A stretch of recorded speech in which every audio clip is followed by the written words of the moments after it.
Can you hear me? Yeah, I can hear you. Yes. Hey, what's going on, man? Yeah, things are going good. Hold on one second. I do.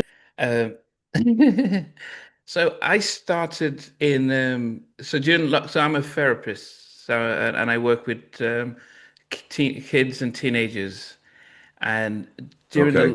during the lockdown, I was thinking about how people are feeling, and even though I was still able to work doing therapy. It was very grim, and so I thought, let me see if I can talk to people who are in the industry about their journey in their life, hmm how they handle the ups and downs, so people can get inspired.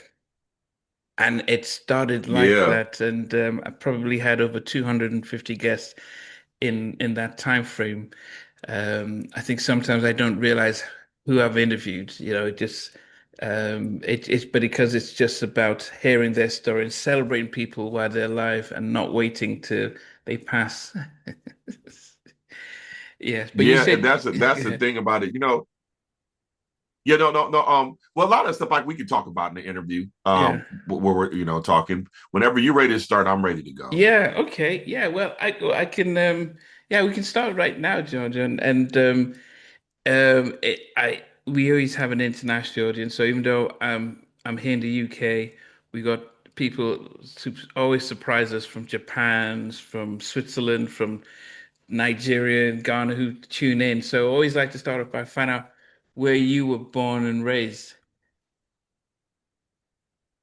I was born in Inglewood, California, Daniel Freeman Hospital, catty corner to the Forum, Fabulous Forum, Okay. where that is now next door to where the Rams play, Los Angeles Rams play. But yeah, I was born in Inglewood, California, and then ended up living there for a bit when I was about five or so, well, actually about 4 or 5. We ended up moving to a city by the name of Carson, California. Um, Grew up there till I was about 12, then moved back to Inglewood, California, and that's where a lot of my formidable years were was in Inglewood, and that was during the time of heavy gang violence, the crack epidemic and all of that other stuff.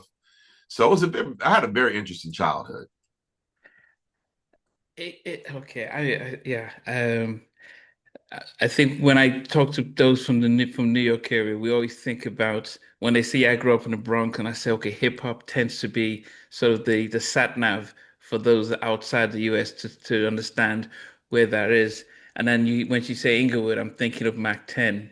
Inglewood was Oh, listen, yeah, Mac 10. So going, I went to Crozier middle school. They used to call them junior highs when I was in school, but I went to a middle school called Crozier Junior High. Mac 10 grew up off of Queen Street. You had to pass Queen Street every day going to Crozier Junior High and Inglewood High. Um, and then later, it was really like I said, I had an interesting childhood, and so I ended up going to this performing arts high school.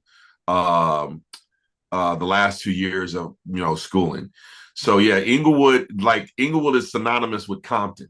yeah, yeah. Yeah. What was it like? Because I think those on the East Coast and the West Coast, I would assume growing up in the 80s with the crack epidemic and gun violence were quite different because of just the nature of the weather and the nature of the population. What was it like for you growing up and trying to avoid what was happening around you? I mean, it was rough. I'm not gonna lie, it was rough. And when we moved from Carson to Inglewood, that was around 19. I was like 81, end of 81, beginning of 82. So I was still 11 uh, at the time, but when I moved, it was rough because it's a whole different change in climate. You were contending with gangs. And me being a little bit younger, I didn't understand it, but it was a lot of gang culture there. Um, and so you had to contend with that. I was smaller growing up. I was like a short kid. I didn't really have a growth spurt until a little bit my senior year and after I got out of high school. In fact, when I graduated high school, I was like 5'7" and ended up growing an extra 3 inches. So averaged out about 5'11" and a half, almost 6 feet, but not 6 feet. So I got picked on a lot. Wow. I was small and skinny and got picked on a lot, and because I wasn't necessarily a fearful person, you had to learn how to defend yourself. So it was a lot of that. But my dad, being the type of dad that I had growing up, he's the type of father like, you better not ever run from any fight. My dad was from New York. He Oh, was from Jamaica, Queens. wow. So there was no like running from anything. You had to stand your own ground. So there was dealing with that, and then not understanding the culture because I didn't grow up in that culture. I moved into that culture, Mm. but you had to be a quick learner. So it was different. But the one thing that saved me was one, the fear of my dad. Knowing that like I was literally afraid of my dad. Loved him, but I was afraid of him. And so when it came to anything with gang violence or any of those types of things, it was just like, man, I got to contend with my dad. So I'm gonna go for mine, and we just gonna have to do what we do, and it just settles how it settles. Um, but music kind of saved me as well because I was in band, and during that time there was a culture of, protection of like, hey, stall homie out. He's about his music thing, or stall homie out. He's about his sports thing, Okay. So growing up then there was some sort of morals, Mm. um, and as opposed to now where there's none. I think, because I heard when I hear stories about how things were in New York and things were in LA, I think if you look back from where you are now, do you think that this was just because why is there no is there crack epidemic now in LA or in the inner cities? Well, I don't live in. I moved out of LA. We moved, about. I live in Texas now, so we've been out here for about 16 years. But so the crazy thing is, like when you watch TV shows like Snowfall and all of these things about drug culture growing up in the 80s, Yeah. and hearing all of these news stories and all that stuff, you realize like, man, I grew up in the middle of this. Like Mm. a lot of it was, you know, from they used to, bring the drugs in, through these white unmarked vans, or bring the guns in, and you don't. We're not taught to think this way growing up. We're just taught to accept whatever truth is given. Mm. But one of the things when you look at it and when you're older, and they're talking about how violent we are in the guns, and stuff growing up in the hood, no one ever thinks to question, well, how did Russian military grade weapons end up in inner cities? Because Mm. there's no gun factories in Inglewood, California. Mm. You can go buy it from maybe a pawn shop, if you can, but in California there is no concealed carry permit, so the whole need for guns is not. I mean, you can buy it for personal use, but you know, you talking about Uzis and AK-47s and all Yeah, of yeah, those yeah. kinds of guns that ended up in the inner city, or the gang guns. I mean, What was where do I say gang guns choice? The guns that gangs would use. Mm. That one, they were Russian.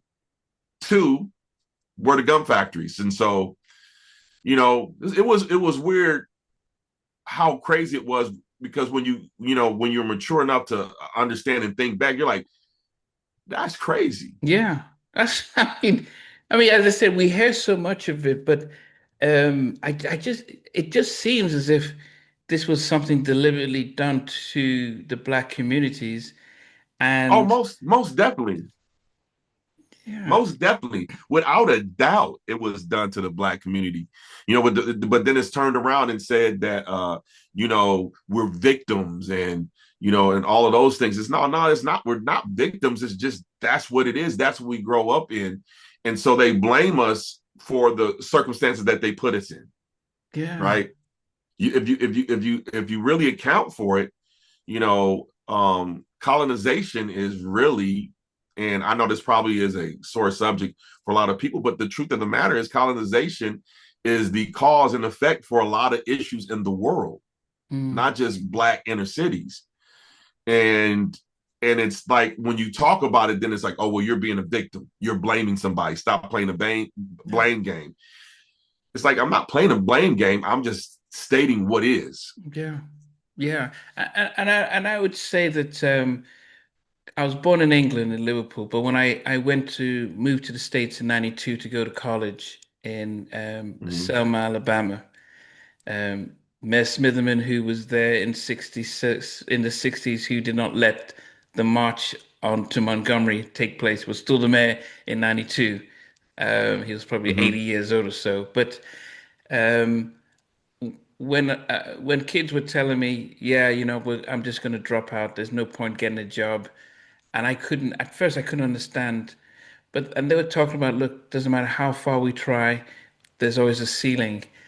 And then it took me and it took time to reflect on if your dad was a victim of the civil rights, you can't wait where you can drink, where you can't drink, getting on the back of the bus, and your grandfather, generationally, you've heard about what's happening. It is becomes the reality of even though segregation has stopped physically, it's still around. And so just to imagine how much Black Americans have had to endure to get to where you guys are now is just remarkable.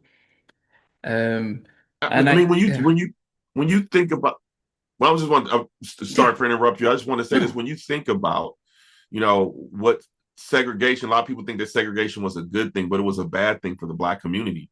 And a lot of people don't understand why. Is because during that time, um, we had to have our own businesses, right? Our own bus, carriers, our own taxis, our own grocery stores, our own cleaners, banks, and things like that. And some of us didn't have banks. We just had to save money in mattresses, right? Because we mm, couldn't bank at banks and things like that. And when you take that, when you add in segregation, I heard somebody, I forget who said it, but it's white ice is better effect. Kind of like, black sell ice too, but for some reason, white ice is better.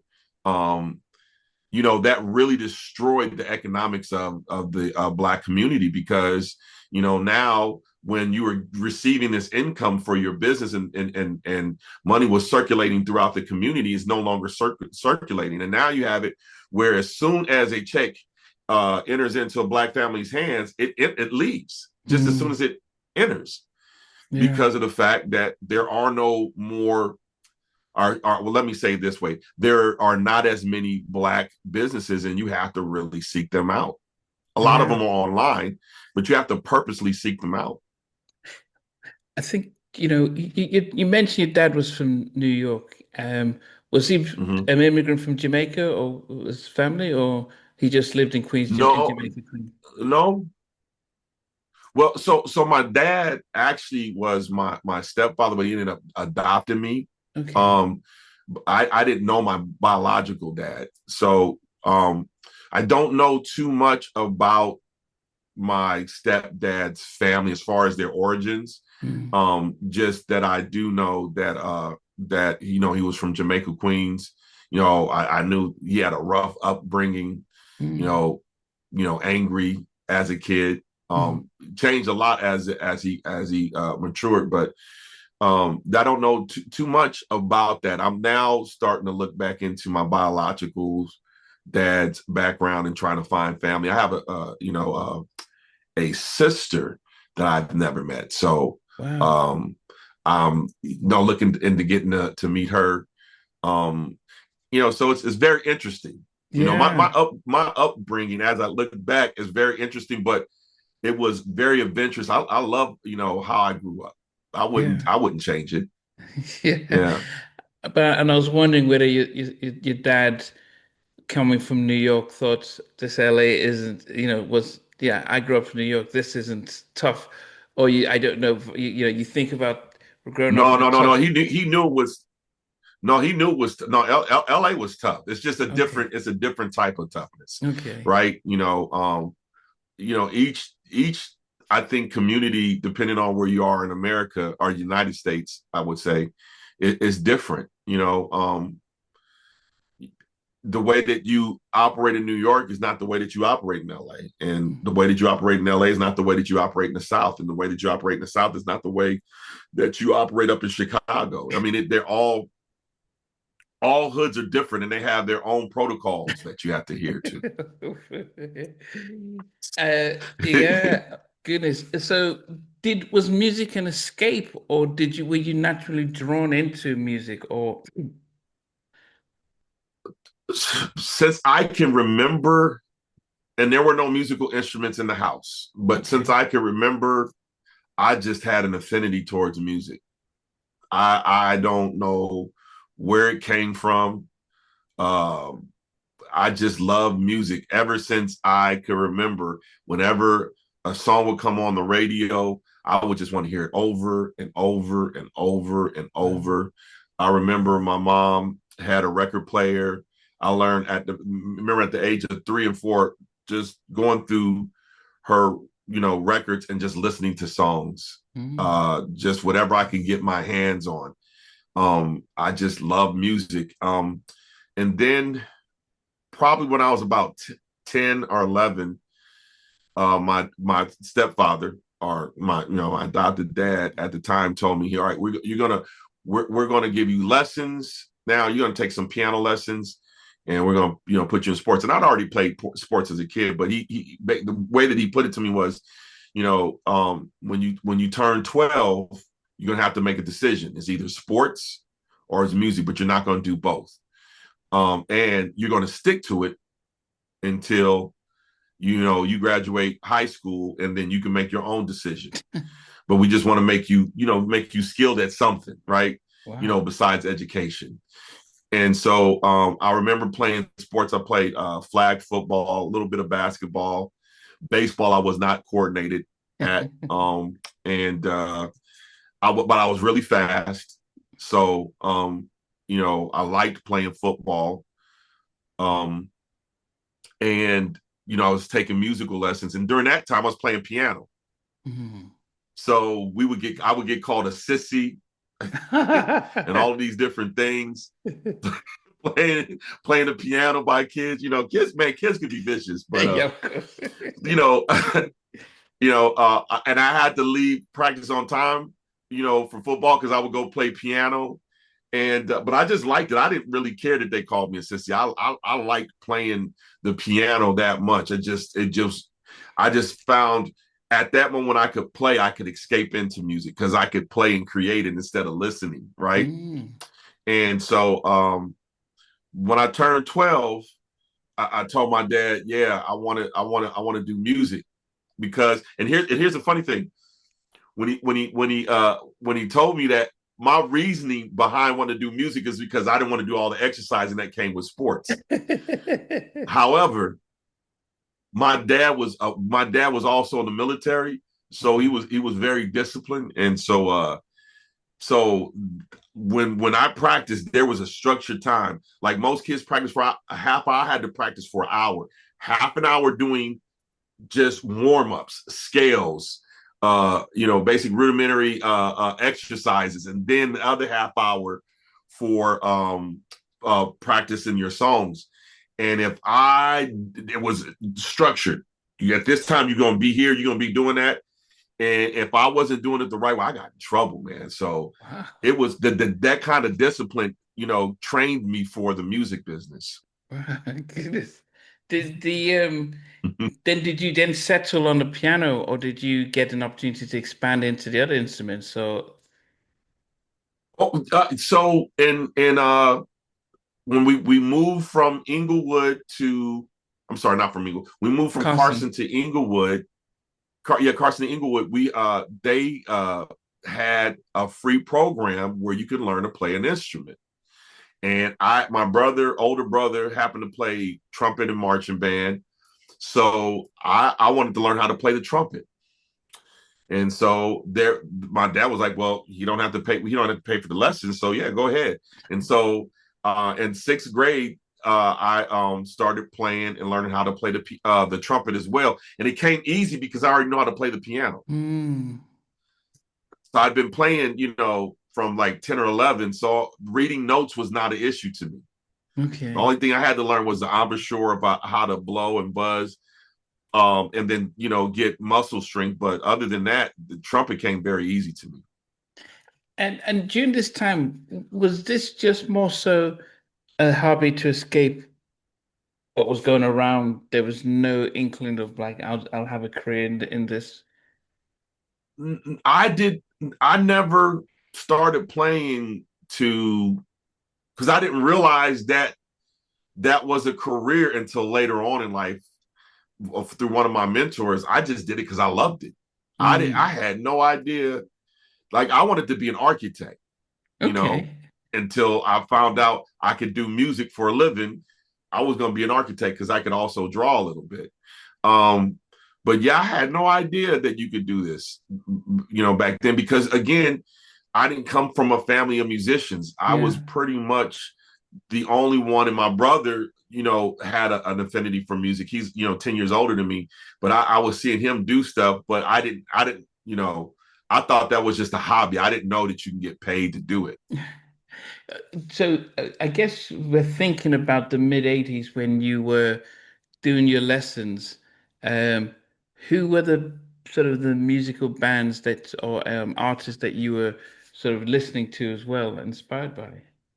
During the 80s, I was basically in well, in 1980 I turned 10. So basically my tens, 20s, 30s, 40s always start at the beginning of each new decade. Yeah. So for me, the 80s was basically my teen years, right? Yeah. And so I mean I liked all kinds of groups, man. I liked Earth, Wind and Fire. I liked Chicago. Well, actually, I didn't take the back. I didn't like the Bee Gees back then. I like them now, but Yeah. back then I didn't like the Bee Gees. I didn't understand it. I didn't like Prince back then. Like Prince is now my favorite artist of all time, but I loved Michael Jackson, Mhm. Toto, and I know I know I'm gonna get a lot of heat on this, but I also like the Village People.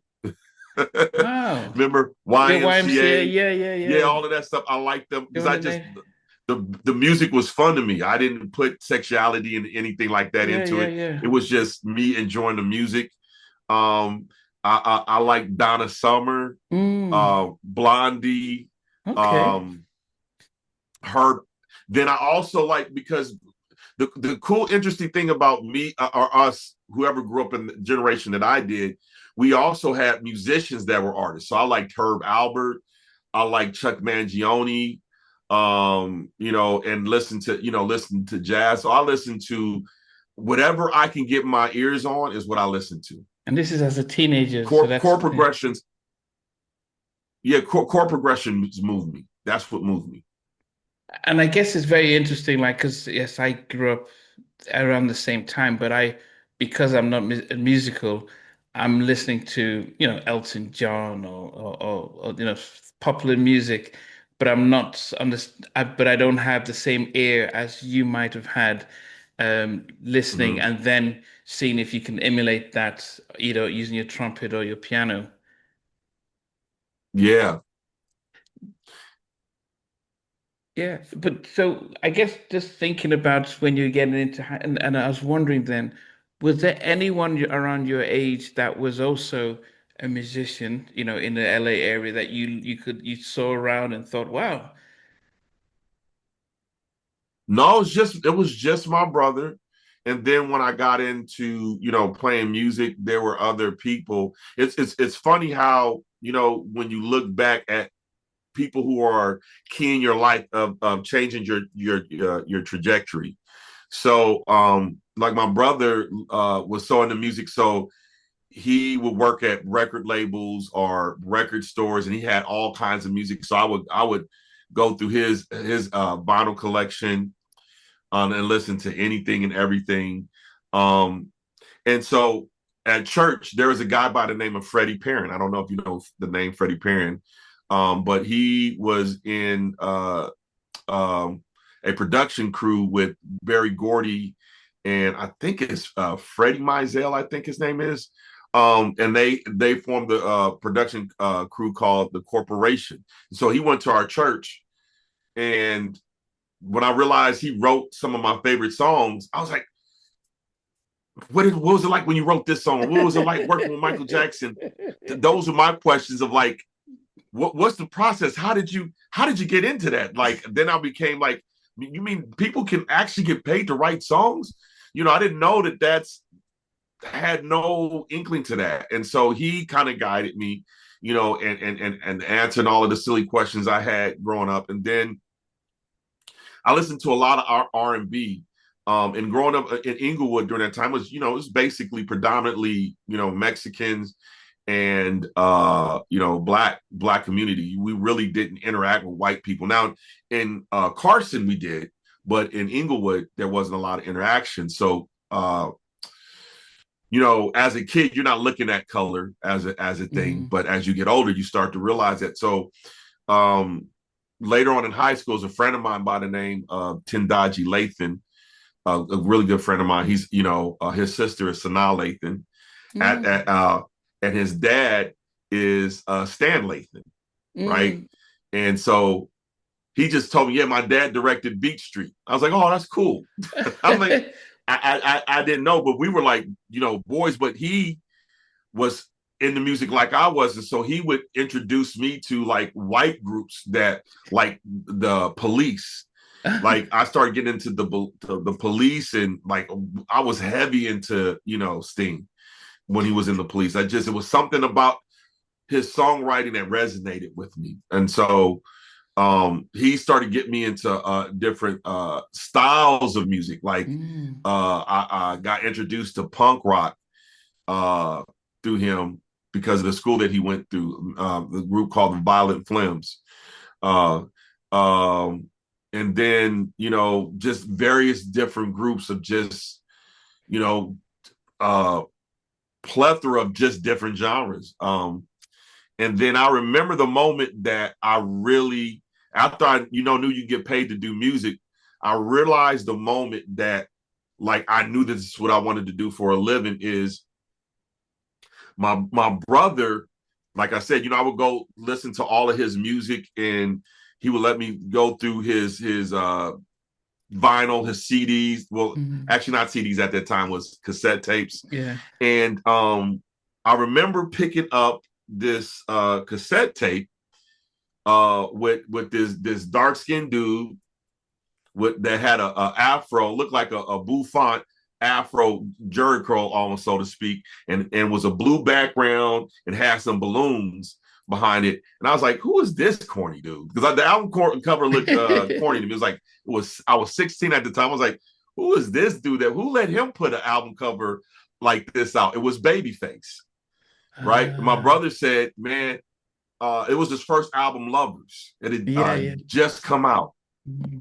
And my brother said, man, never judge an album by its cover. Always listen to the music and then make your decision.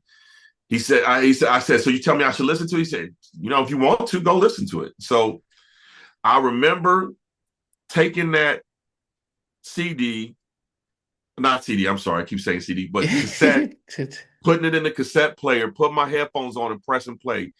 And when I tell you, I did not stop listening to that album until the final song. That is at the moment that I knew I was going to produce. And the crazy thing about it is I said, yeah, I'm going to work with this guy. I'm going to work with this guy, Babyface. Like, it was just something that resonated in me. Like it just turned something on in me. And that's when I really started paying attention to the different music producers and things like that. Before that, I didn't know who produced the music, who wrote the songs. I just liked the artist. But Mm. at that moment, I read the credits. I tried to find out what else he wrote and tried to correlate it by when, and then I really started reading the credits, trying to see, well, who was playing on what song and who was doing what. And that's how I really got into it. But yeah, it was listening to that album that really just turned it for me. Wow. And up to that time, had you, I know you played, but did you ever write? As a kid, we always making up stuff. Okay. I remember this as a kid. I wrote this song called Raindrops because it was raining outside, so I wrote a song about raindrops. But it wasn't like me. Oh, I'm writing this song because I'm gonna get it placed and somebody's gonna love it. It was just me making up something. And as a kid, how you take songs and you twist the words and write something a little bit different. Yeah. That's what I did as a kid. But man, when I listened to that Lovers album by Babyface, man, that is when I really started trying to learn about production and sequencing and how to create music. And I sucked at it, man, really, really bad the first Okay. few years because there was no one to teach me, right? Mm. And so I just picked it up. And then it was at that time, I went to performing arts high school. So I started learning a little bit more about music structure. But because I didn't really learn about theory so much playing piano, I did, but I didn't think it was serious. Mm. So I never took it serious. I knew what key we were in by looking at the sheet music, right? That was the extent of it. So when I got to the performing arts high school, and the reason why I ended up the performing arts high school is, remember I told you earlier that I used to get picked on a lot. Well, it happened so much.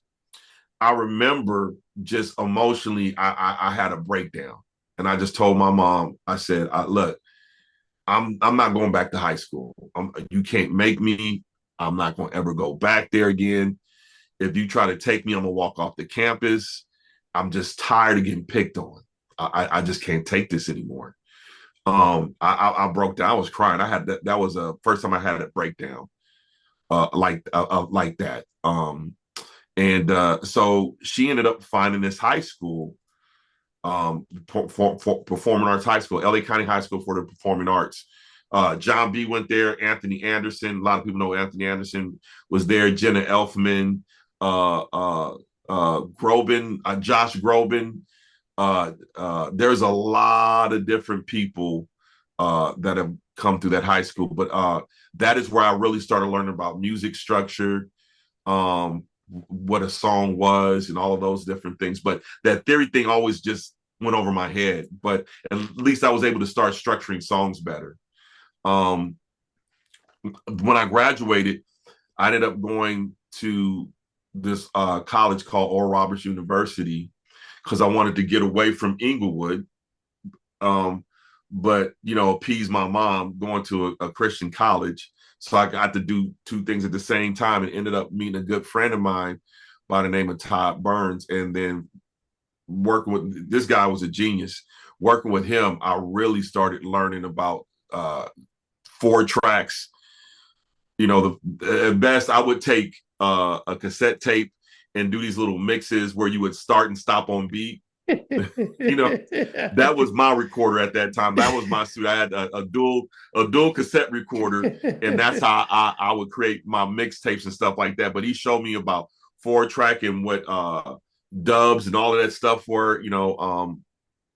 Different takes and bouncing down, because you got 4 tracks. You got to make it sound as big as possible, right? And that is where I really got discipline in creating, and I would, once I finished my songs, I would tape them, and but never owned any studio equipment. My dad bought me a keyboard, but I had to play with headphones. And so it's I just look back and all of the key people that I met that helped me along the way. It, uh, Now, during that your journey up to you got to Oral Roberts, I know LA had a very different set of producers and stuff compared to New York. People like Chucky Booker, De Levant, were they around? Did you even the guys from Troop? Did you run into any of them growing up there? You know what? In LA, I didn't run into a lot of those people. The people that I mentioned, we were just all in the same boat. Nobody knew who we were. Um, and Steve from Troop grew up in Pasadena. Pasadena. I would go to Pasadena sometimes because my friend Tendaji lived in Pasadena. But I knew who Chucky Booker was. I remember listening to his first album with Turned Away. Just an incredible producer. Like the producers that really molded me was Jimmy Jam and Terry Lewis, and Babyface. And then later on came Teddy Riley, right? Where I really that Guy album that came out. Mm. Uh and and I didn't know that Teddy had produced the show. I didn't know he produced that record. But I remember that was a big record that I would listen to a lot. But though I would say that the three producers that are the Trinity for me was Babyface, Jimmy Jam and Terry Lewis, and Mm. Teddy Riley. That was it for me growing up. Anything that they put their hands on, I had to buy. Okay. It's amazing because that was yeah, they are always known as sort of the I mean Quincy Jones was before art, he did stuff from the 60s and stuff, but they did Yeah, shape the 80s and early 90s. And I was saying that, so what were you studying at Oral Roberts? Were you studying theology or music production I or was music. It okay. was just music, and I realized that I'm not going to teach music. So I felt like, why am I going to get a degree in it? And so I ended up dropping out, and I was at that point where I'm like, I'm pursuing music. I'm going to go hard and see if this is what I could do. I didn't know how to do about. I didn't know any way of how to go about it, but just I knew that was it was a call. That's the best way I could describe it. It was something Yeah. that I knew like I was going to do. It was inevitable. And so when the year that I left Oral Roberts University, I got a job at this car car lot called Airport Honda. And at the time, if anybody is listening to this podcast, if they grew up in the Inglewood area, they would know where this is during that time. It was on the corner of Centinela and La Cienega. There was an Airport Honda. So I remember one day walking home from work because my house was right around the corner. So walking down the street, and one of my friends that I went to junior high school with was just hanging outside, and I said, "Trey, what you doing over here, man?" And Trey's like, "Oh, well, I'm in this group, and we go over this guy named Reggie Andrews' house." Now, I know you know who Reggie Andrews is, or you probably heard his name. He was a songwriter producer in the '70s, but he was famous. What he was famous for was teaching music at Lock High in Los Angeles. Mhm. And so did I lose you? You still Yeah. there? Yeah, yeah, I'm here. Oh, I think yeah, yeah, I I'm think still here. okay. Yeah, yeah. Sorry. It froze on my screen for a second. Okay. So so Reggie Andrews um was he owned these apartments, and they would meet there, and he said, "Man, well, why don't you come in and I introduce you to him. I know you do music," because he knew I was doing music. I was, man, and I told him, I didn't know you didn't had anything to do with music. Well, Trey was in this group called Farsight, but this is before they got signed. This is like The hip in hop, 1990. the rap group The hip Farsight. hop group, yes, Wow. Farsight. So I went to school with Trey, um, and so he was in that group, and so I would go to these meetings, but I was never fully a part of it. John Barnes Jr. was a part of this production camp, and so I would go in there, watch what they were doing, and I was like, man, these guys are super talented. I don't know if I belong in here because like they would like, I was just like, oh my god, so I met him and then learned some things from being a part of that camp, not in the camp, but going around, being affiliated with it. And so I just started networking in LA. I figured that if I can go to clubs or if I call record labels, I just did all kind of dumb stuff as a kid, man. Like, this 19-year-old just trying to figure out any way to get in. I know again, I had nobody that I knew and Mm. nobody told me the rules. There was nothing. So I I just started figuring like I'm gonna go around and network and ended up meeting a guy by the name of Philippe. Philippe, and there was another his partner, his name was Greg, and there's some other people part, but they had this club promotions group called Icon Entertainment, and so we just hit it off, and so he just started letting me come into the clubs and stuff like that, and that's so I did a lot of my networking then, and so I ended up moving out around the age of 20, 21, and stayed with the pastor that I went to church with, and ended up meeting this kid who produced. Well, actually, no, I ended up meeting his cousin. His cousin said, "Hey, I got a cousin that does music. You two should meet." So we ended up meeting, and uh, we formed this production company. Um, and so I'm at all the different clubs, hanging out, working with them. And so we're working on a project. We decided one night, hey, we done all this work, man. Let's go celebrate. We didn't accomplish a lot. Let's go out and celebrate. And so we go to this diner called Larry Parker's in Beverly Hills. And so when we walked in, first time we walking in there, Babyface is in there. So remember at 16, I'm saying I'm gonna work with this dude. And I'm seeing Babyface in front of me, like they're sitting down eating, and I'm like really freaking out. Like the thing about it is in LA, you're always running into Yeah. celebrities in LA. It's like that is what it is in LA. But it's different when you see somebody that you look up to, right? Mm. And it was just like, wow. I was stunned for a minute. Now at Larry Parker's, they had this mic, right, that they would pass around, and people would do open mics sometimes, sing along with the songs or rap. Mm. Now, I didn't grow up in New York.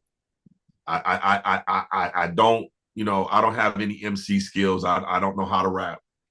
But for whatever, I don't know out of what happened, but that night, something must have took me over because I was spitting bars, right?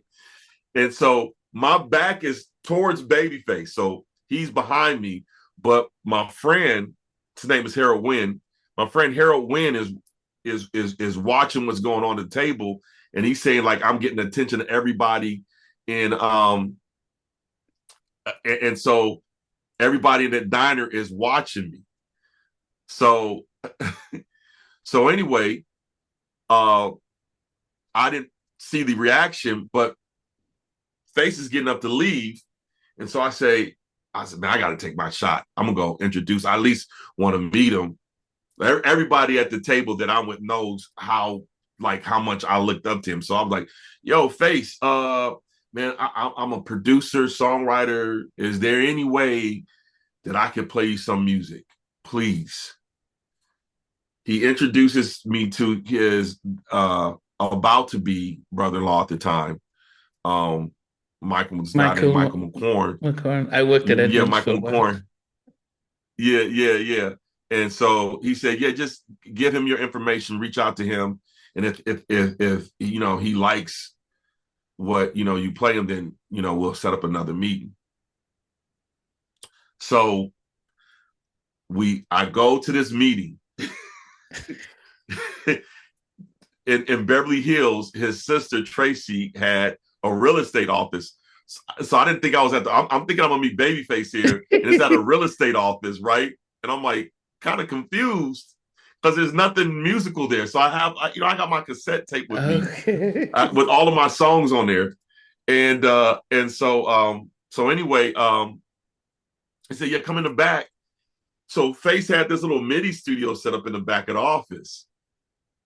So he popped the tape in, and some of them were just tracks. Now at that time I'm writing, so music is loud, so I'm singing loud. I got a decent voice. I can sing a little bit. You know what I'm saying? But I left the meeting, and so I didn't learn this until some years later that Mike went to Face and said, "Yo, man, his tracks are hot, and he sound like Johnny Gill." I was like, what? I was like, wow, wow. But that got his attention because I left the cassette with Faye. He said, "Hey, can I?" He said, can I keep this?" I said, "Well, that's my only copy, but let's make a copy." So I made a copy and left my number with them. A couple of weeks go by, and I'm thinking that's all of it. So at the time, there were no cell phones, right? Mm. No cell phones existed, but there were pagers that existed. So and I didn't know, like a lot of people weren't paging me. So I get this page, look at the page, and I'm looking at it, and I said, I don't know who this is. So I go to the payphone, call it, and he's like, "Yeah, man, it's this is Face." Said, "Chase? No, no, no, no, man. This is Face, Babyface." And so, man, my heart jumped up in my throat. I said, how you doing, Mister Babyface?"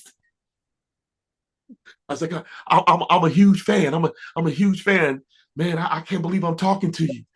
He says, he goes, man, I heard your music. And he was like, I want to sign you.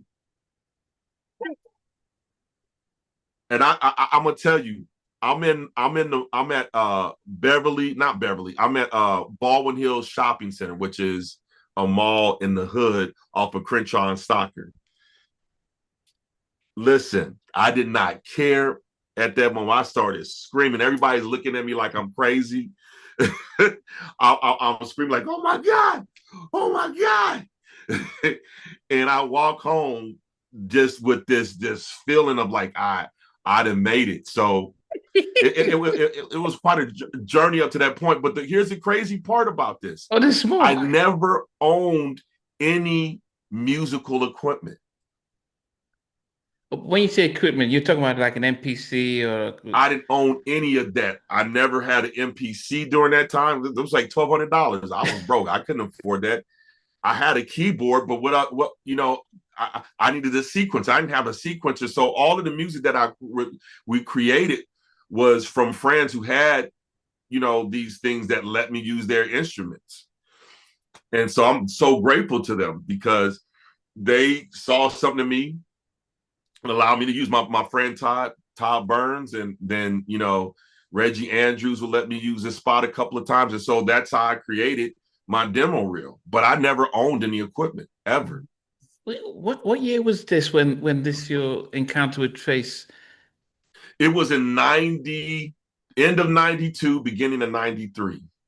And I ended up signing. I didn't sign with Face. I ended up signing with his wife because they started a company called Yab Yum. So I signed in August of 93 to their deal. And then soon after that, they entered into a deal with Sony Entertainment. Okay. Okay. Um, okay, so at that point then, so we're talking about 1993. You met Mm-hmm. Face, you said 93 or 92. I met Face in the beginning of 90, well, middle of 92. Middle of So the 92. process of when Mike finally called me was a few months after the fact. Yeah, but I'm guess I'm trying to put a time frame as to End of the Road has come out. He has already done I'll Make Love to You. Yeah, no, End of the Road had come out, just Okay. come out, and had not hit right away. Like it was just popped out on the radio, and now it's starting to blow up. And I'm Okay. talking to the man who wrote that Yeah, yeah, at yeah, that yeah, time. yeah. But also, had he and LA splits from production as a production team, or was it, No, no, no, no. They were still together. And I got a weird story about that. But they were still together. TLC had just dropped their album, as a matter of fact, as Crazy well. Sexy Cool or the No, ooh, on the Who on the TLC TLC tip. ships? Yeah, Okay, no, yeah, but that is. that's about 91 though. And End of No, the but Road they was were. Oh, yeah, that was about that time. Yeah, okay. somewhere around that time. Them years. They Yeah, no, they no, no. they As they, I they said, kind of washed together. yeah, no, Yeah, but yeah. Okay. So, because the reason I'm talking, because I was just trying to see where he was with LA and Daryl Simmons and what was happening while this was going on. Okay. oh yeah, so it was Daryl Simmons, KO, L.A. Reid, and Face, and sometimes Bo Watson Okay. that worked with them and played keys and played keys and stuff like that. So so once Kenny invites me to this studio. I forget the name of the studio. I think it was Alumba Sounds. I think was the name of the studio. It's off of Vine, and so they were working on Johnny Gill's second album. Oh, A second, not his provocative, second. No, provocative. not his second. His third. His first Okay. one was actually my mentor Freddie Parent had worked on that one. That was one I Ah, think half the song Half Crazy was on. But yeah. yeah, so this is third album. Uh, Okay. and so when I get in there, uh, and I was a different kid, man. So I would just ask questions, just dumb questions as a kid. Um, and I look at it because that's what got me to where I am. But Yeah. when I look at it now, it's kind of cringe, right? What were you doing? What were you doing? So I just was asking all kind of dumb questions, like where'd you get those clothes from? It was just I didn't know no better, man. I didn't know, like I was just just untrained as a youngster, and I don't look at it. I look on it, fondly, like yeah, I didn't know, but I still do what I did. But anyway, I just remember for whatever reason, me and LA didn't take to each other. I looked up to LA, and I still admire. I think he is one of the best producers. But I mean, at that time, I was like, this guy does not like me. I don't know why. But I just it was just a weird interaction. It was just Oh, a really weird interaction, and I don't even know if I talked to Face about it. But soon after, they had stopped working together. I wish though that I would have developed better relationship with LA, because there was all of these producers in Atlanta, mm, that that I could have had access to and just, could have grown. But your destiny is where your destiny is. And yeah. so I don't have any regrets about it. I don't have any regrets about the dumb questions that I asked. I think it's I get to laugh at it, you know what I mean? But yeah, it was just really weird during that time. And then the other thing is I never got in the music business to be famous or to make money per se, to become a millionaire. It was just because I loved music that much. Yeah. That's why I wanted to do it. What was how was your meeting with Daryl then, if that was how LA was? Daryl was cool. Daryl was real cool. Man, they all could, like they are all funny dudes.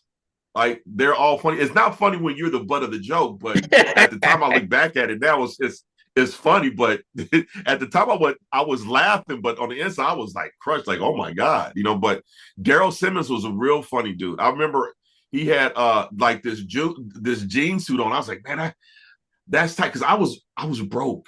I was poor growing up. So I didn't have access to a lot of, I wasn't stylish. I wasn't going shopping and Mm. buying expensive clothes. So I wanted to know, man, where'd you get that from? He was like, the Gap. And everybody started laughing because I'm thinking it's something expensive. He said, yeah, I got it from the Gap. Oh goodness. Yeah. I've interviewed Daryl twice, and he said the first time, because he went to high school with Face, and he said that he was no Daryl was the man until he met Face, and he just realized, I can't compete with this guy. I need to cling on to him because this guy has something that I don't have, and he just followed them from the deal, and you're going to LA, going to Atlanta. I'm following, and so I kind of recognize his humility, recognizing Face's talent, and realizing and their friendship.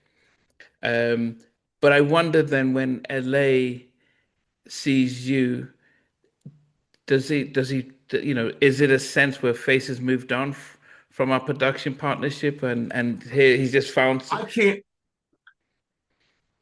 I can't say that that's what LA was thinking. I could imagine that's probably what it was. Because I remember Kenny say, "Hey, this is the kid I was telling you about," and LA had kind of like this unimpressed, look on his face. So I can't say that that's what he was thinking. That's what it felt like to me. mm, That maybe he thought that Kenny was going to move on without him with me. Um, but there was no, to me, there is no reason, because you're L.A. Reid, and the truth, and let it be. And this is no shade on Kenny at all, but the better producer between the two of them was L.A. Kenny was the songwriter, mm, and LA with Kenny just was something that was just unremarkable.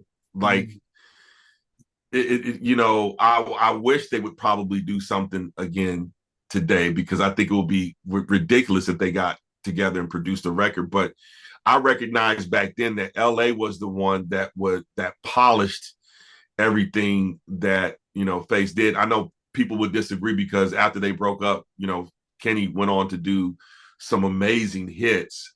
But if you listen to Kenny by himself, and then you listen to Kenny with Babyface, when it was Babyface in L.A., Mm.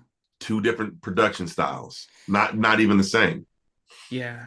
When I ask producers at the end of the interviews that, who their top five, and they'll say Babyface, and I would say, is it LA and Babyface or Babyface? And that would always stun them, like, oh, because they're two different genres. I mean, I think, we know Teddy for his drums, but LA was really close when it comes to the because the drums, and like Don't Be Cruel, or Secret Rendezvous, the way his drums are almost as recognizable as the melody.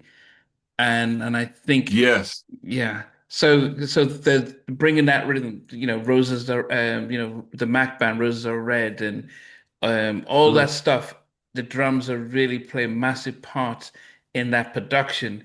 Then of And course, yeah, yeah, they do. It froze there just for a second, but yeah, it did, because I sat in a session once and watched how meticulous he was with drum programming. I remember um he was working on one of, I don't remember what song it was on Johnny Gill, but he just kept going through MPC sounds, loading up sounds, and not until he found the right sound. And he just didn't. It was like meticulously thought out, planned out. Um, and like LA is a beast when it comes, like I said, to drum programming and then production. I mean, it wasn't like he wasn't writing Kenny's, from my opinion, he Mm, wasn't riding Kenny's coattails. They were both equally having their part to play when it came to production. Um, but Kenny is special as a producer, no doubt.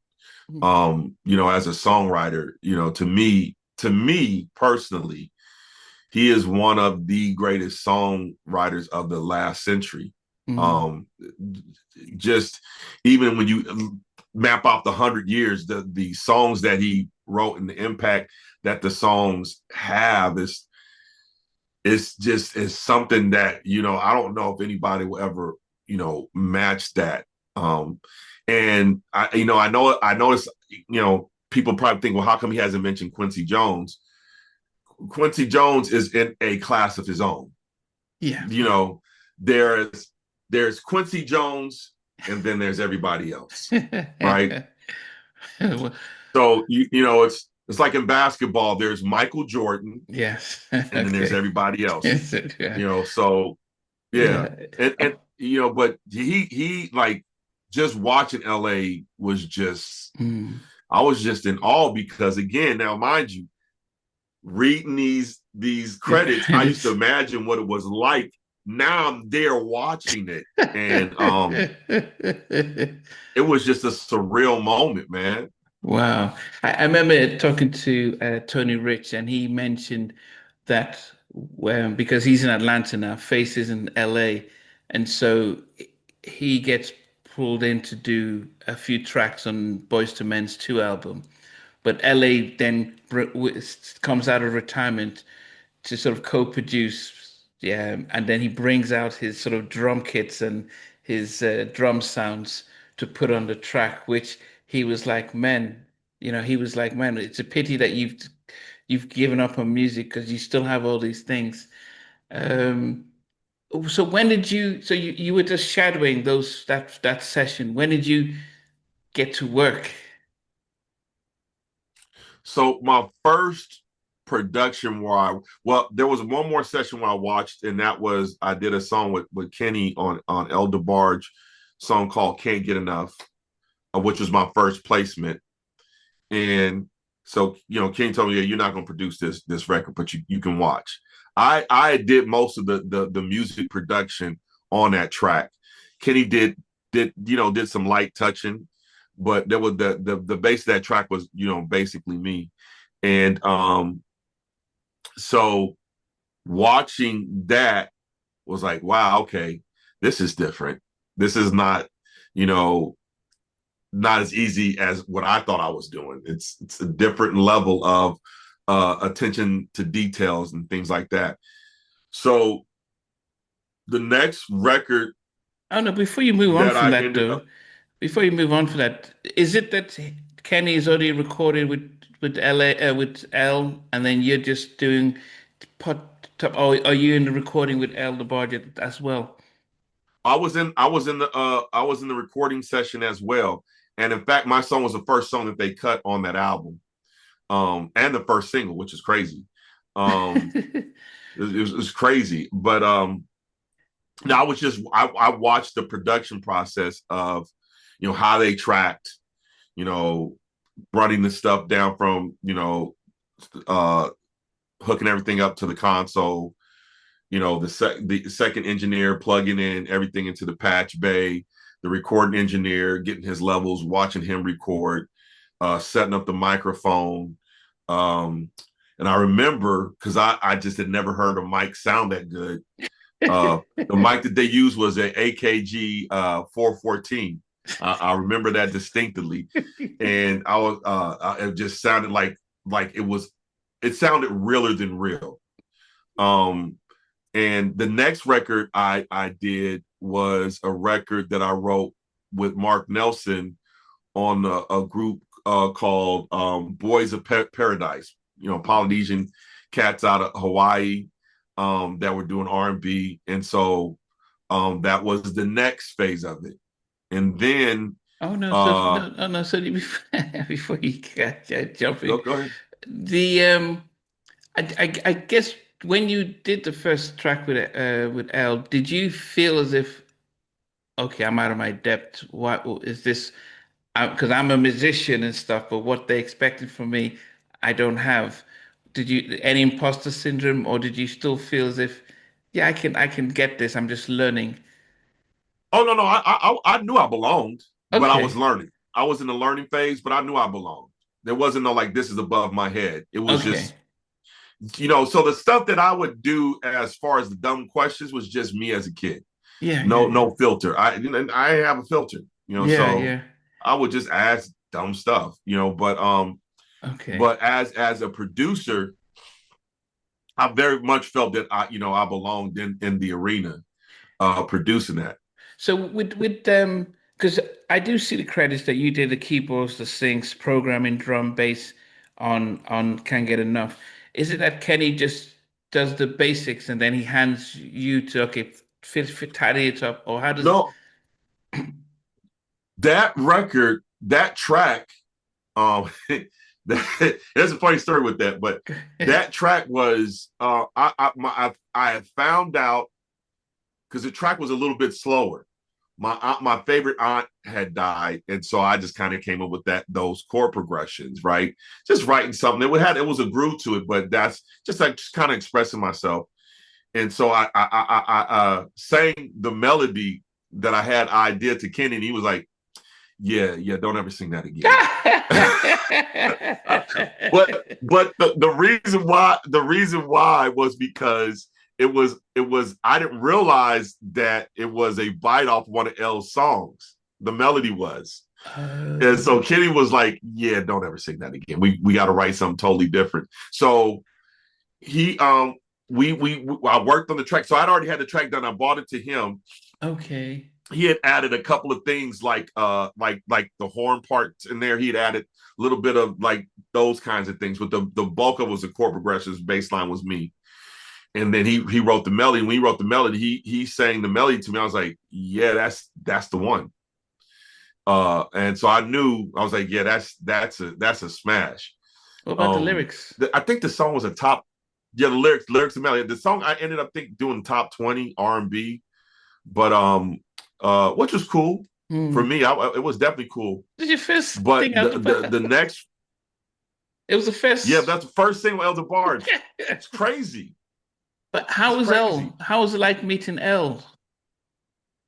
man. Meeting L was cool. L liked to crack a lot of jokes.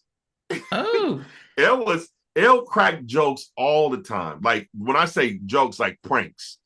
Like it was just looking at Elder Barge and he's cracking these jokes and pulling these pranks on me. It was kind of like this is surreal. This is Elder Barge and I'm in the situation. And one session that we were working on because I was there during the whole process of Kenny recording that album because I was thinking, man, maybe might get another song on there, and that didn't happen. I got the one, but I remember this is when Suge started taking over the business. So Suge came up to the session. It taking over was which Snoop business? was up there, Dre was up there, Oh, taking over what um, business? um, uh, into the record business. Suge Oh, was like really oh, starting to come prominent yeah, in the record label. yeah. So I remember Suge was up there. Oh gosh, You said Snoop. um, Snoop, Dr. Dre was up there. So it was just we were actually at the Larrabee, but it was Larrabee West, Mm. which was off of Santa Monica Boulevard. So it's just that was, but I stayed up there. I would go to every session that I could to just really hone and watch. I Mm. learned to not ask as many questions because then you when people start bagging on you and ragging you for your questions, you kind of learn. All right, it's time for me to Okay. shut up and just watch because you don't want Okay. you don't you don't want to keep being the butt of people's jokes. So Okay. uh, Okay. Okay. so Okay. I would watch, and so I did this record with Mark Nelson off of Boys of Paradise. The next record I got placed was TLC Let's do it again. off the Crazy Sexy Cool album, I believe. Yeah. Um, I had a couple records that I got placed, but they didn't come out. But that was the next big record, and I produced that with Kenny. And that wasn't as a surreal situation because that was their first album. It had sold platinum. They weren't like world icons, right? They were just a big R&B group, but it wasn't like TLC that we know now. And I ended up producing Tion's vocals uh, uh, um, on the verses. Kenny did the hook, and then on the B section, he wanted me to produce Chili, but that didn't go over too well. I guess the style in which because I wasn't as confident, and the style that I did kind of irritated her a little bit. And so Kim was like, hey, I got this. Let me take this over. And I didn't take anything personal by it. It was just, hey, this is what it is. And but I learned a lot being able to work with them. So the next record, and this is, a placement, which is interesting. The next record didn't end up going on this gentleman. It went on As Yet, but that next record was Time to End the Story. I cut on Johnny Gill first, Okay. and You sound and alike. that was my my sound alike, right? So I remember being kind of intimidated because Johnny is such a powerful singer and he does a lot of runs. Mm, And I felt on that record, I didn't want him to do a lot of the strong runs and things on that record because I felt kind of would take away from the message. And I said, let's say that for the end. And that's in my head, that's what I wanted to do. So I was like, yeah, Kenny, so you gonna sit with me on the session? She's like, no, you got it. wow. Excuse me? He said, yeah, you got it. Go ahead. So, I made it out alive. I couldn't believe that this person that I looked at as a celebrity from New Edition was like, listening to me. And it was just crazy. And at that moment, I knew, okay, yeah, I definitely belong in this Wow. seat, as a producer. Did you, because I've heard other producers talk about the difference between producing a record and then the vocal production. And some of them sit out on it because either they don't have the patience when trying to record the vocals with the artist. Did you notice with the recording of Let's Do It Again that there was a difference with when it comes to actually the vocal production that sometimes somebody else can step in. It doesn't take away from you, the producer. It's just that being able to communicate with the artist. Well, well, I think a true producer can produce vocals and do the music because really production, I think the definition has changed some, but a producer really is responsible from the inception of the song Mm. to the final, finishing of the song. And so I think any real producer has to be able to produce vocals because it's about communicating, right? Yeah. Communicating the idea or expressions. Like that would be like a director directing the movie, but not directing fight scenes, Yeah, well, right? they have a second director. They've got somebody who would do, who films certain parts of it. They do, but you understand what I'm saying. It's, it's Yeah, it's yeah, yeah. basically but sometimes you might have to hire somebody that is a better communicator Mm, than you, and that's still you producing because you made the decision like, hey, I'm not gonna do as good. Let me go find this other person that'll do yeah, better. yeah, But that's truly what a producer is. yeah. Because and the first time I heard this is when I interviewed Sprague Doogie from Future, and he mentioned Oh, he's a when, cool dude. Cool yeah, dude. Sprague, and he mentioned when Patti LaBelle came to Future, Virginia, to do her album, and Teddy did All This Love and This Love Is All. But he, the getting Patty to sing the way Teddy wanted it, there was a little challenge, and so Teddy just said, "Okay, I'm getting a little frustrated, so you guys try and get it out." and they had to use a very different way of trying to communicate with Padley. But it is just, and so I learned that wow. So sometimes it can just be, you can do most people things, but sometimes they could be okay. Patty's, big star and stuff, and she wants to do it her way, and it's how do you communicate that effectively? Um, You, it, that you're right. It is that is one of the biggest things is learning how. As a producer, you have to be somewhat of a psychologist mhm. and be able to read the room a little Yeah. bit. Um, you also then this is just my opinion. You can't have an ego where it's like shut up and it's my way because then it stifles the creativity. Yeah. So Yeah. it's a lot of compromise while still having the vision of what you want to accomplish. And when you talk to Patty LaBelle, she was actually I met her once. She was a sweet lady, but like I worked with Diana Ross and Gladys Knight, both divas, and it was both different experiences Mm. working with them. I remember working with Diana Ross, and one of the first things I knew I had to do because I heard so many rumors about like you can only call her the boss and all these whack rumors. So when I met her, I was like, listen, like this is the elephant in the room. I've heard all of these rumors of like how I'm supposed to address you, and I just want to ask you because I want to be respectful. How would you like me to address you? That's the first thing I had to get out the way, Yeah. right? And she was like, "Baby, you can call me whatever you want, just don't call me Diana." I was like, "All right, Diana." So we went in and started work and the reason why I did that is because she's a legend. Yeah, yeah, of course, Miss Ross. I was listening to that woman as a kid, as a Yeah. baby.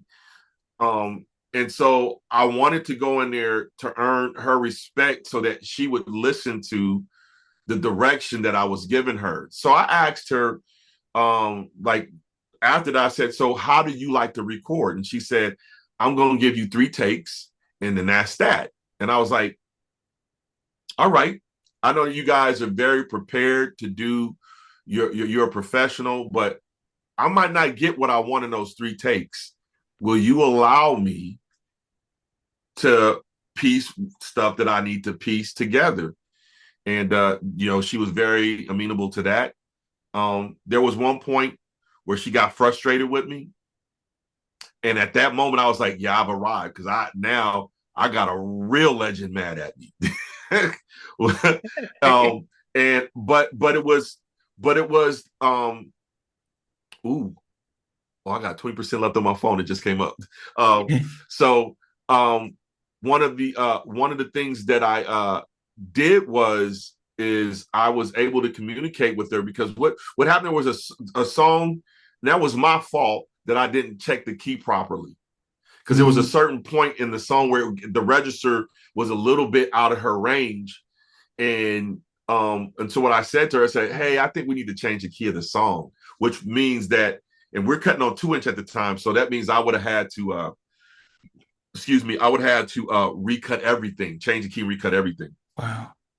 There was no sampling, tune it down. It was like you had to recut everything, and she just got frustrated, and she started cussing me out, and I remember thinking to myself, okay, I got to handle this the right way because one, she deserves respect of who she is, but two, you know, I have to get what I need out of this record. So I called her into the booth. The engineer's about to leave. He's like, no, I said, no, no, no, man, stay. I need a witness because I don't want to be in this room by myself. And then it becomes he said, she said thing. I needed a witness. And that was, for her too as well. And so I just basically, told her, I said, hey, um, I feel like we would be better if I recut the song and or I could write you a new one. But I don't want to put you in that position because if we slow the track down so that you can sing, we speed it back up, you're gonna sound like a chipmunk. And I'm like, you're Diana Ross, and I started singing a lot of her songs that were like hits that's the Diana Ross that I know, and that's the Diana Ross that I want on my records, not some sped up version because I was too lazy to recut the records. And so we came to a meeting of minds, and she respected the approach that I respected her. And so we got the record done. She allowed me to change it.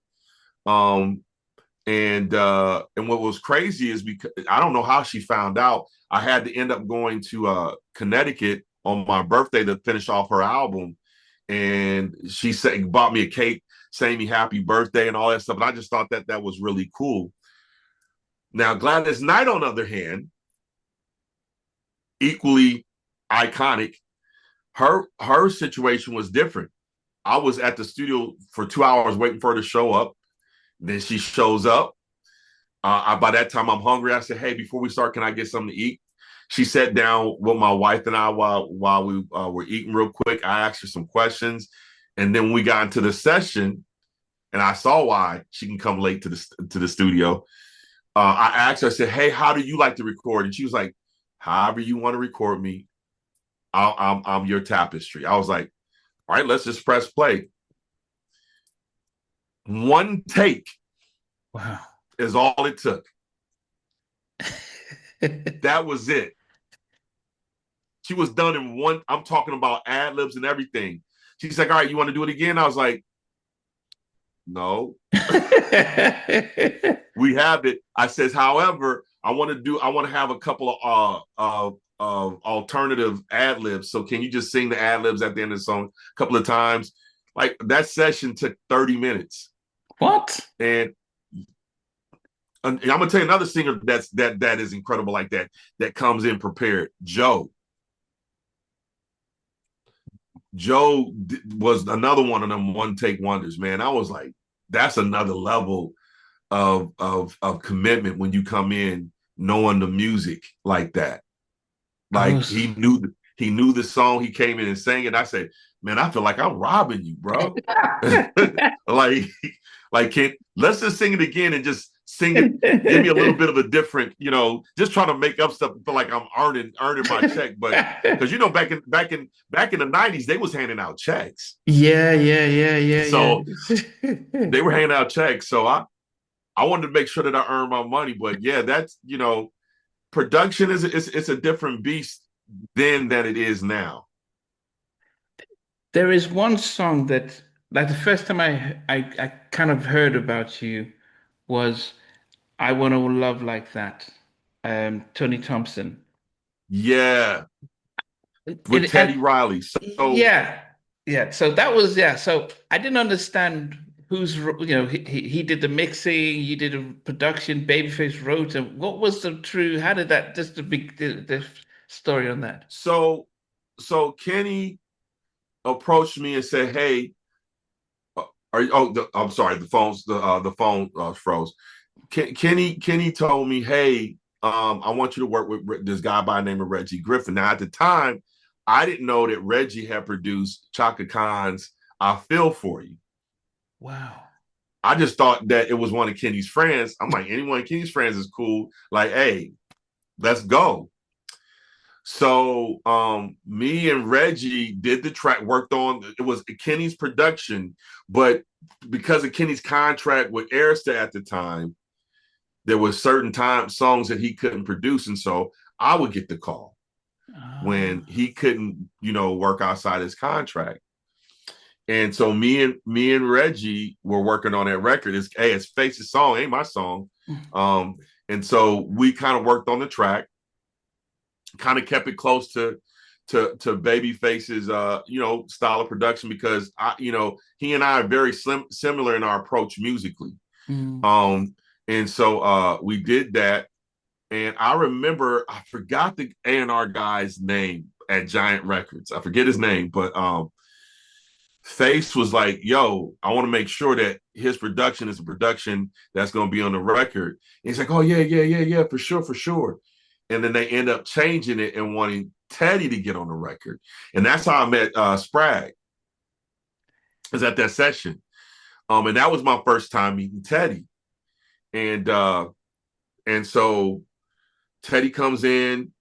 we do the record, they play the track, and they left the vocal production, which Reggie and I produced, stayed the same. None of that changed, but everything as far as the track is concerned is all different, and that's what made that record what it is. So why? What was the difference between what you and Reddy did to what they had Teddy and Sprague do differently? Why would they? Why did they need to change it? Because the version that we did was more AC.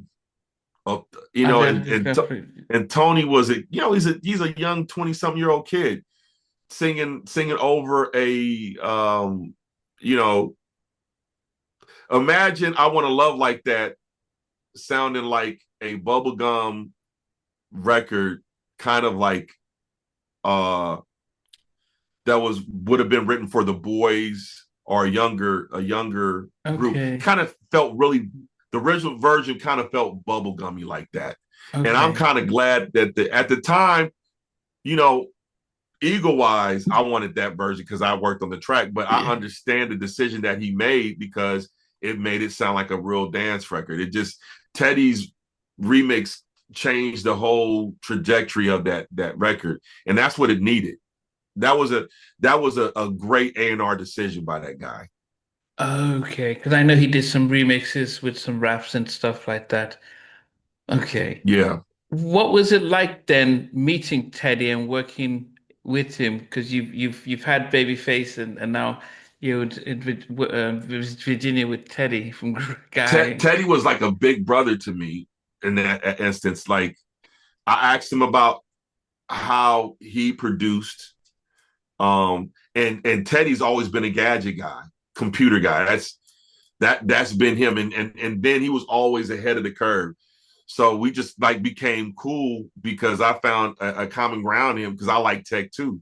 So we talked about tech and all of those kinds of things like that.